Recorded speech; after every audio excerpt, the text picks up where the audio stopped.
Hey everyone! Today we're going to dive into the world of watercolor painting and learn how to create a realistic eye.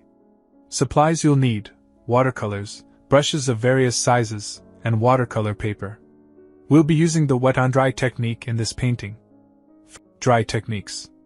Use a dry brush to lift some color from the paper, or to create unique effects such as light and shadows. One of the important techniques is that when there is a lot of color in a particular area, I use a clean and dry brush to remove the excess water from that area. When I want to blend the color, I put the brush in the water and draw some color from the area to be blended. I blend the color and water with the brush without adding more color. I must do this before the color dries, because if the color dries, it will be difficult to hide the area. First, we'll create a skin tone base using a mix of crimson, yellow, and a bit of blue to reduce saturation. Then we'll work on the details. For the iris, I've used a gray mix of our three primary colors.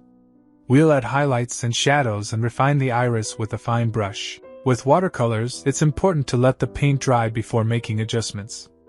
If you make a mistake, quickly dab it with a clean, damp brush. To deepen the skin tone, add blue. For a more saturated look, use crimson and yellow. You can also deepen the blue with red, yellow, or brown. Once the eye is darker, we'll highlight the white part. Before it dries, blend it with a clean, damp brush.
For a more realistic skin tone, consider adding hints of blue, green, or purple in certain areas.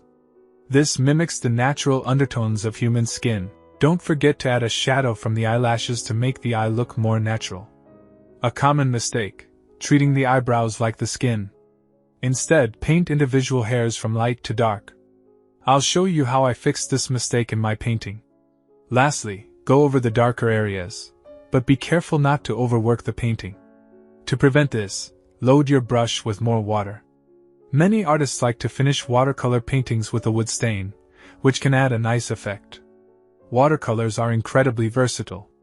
You can use them for realistic or abstract paintings, sketches, and more. Experiment with different techniques to find your style. Remember, water control is key for creating fine details.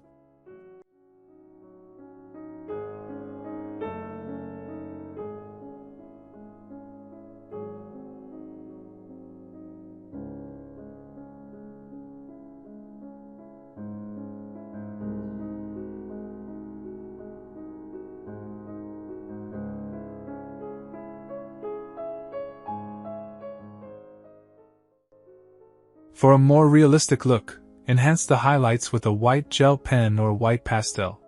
Stay tuned for future videos where I'll paint a full portrait using realistic, abstract, or a combination of both styles.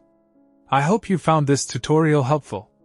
Don't forget to like, subscribe to the channel, and leave a comment with your thoughts and suggestions for future videos. Keep creating and have fun! Bye!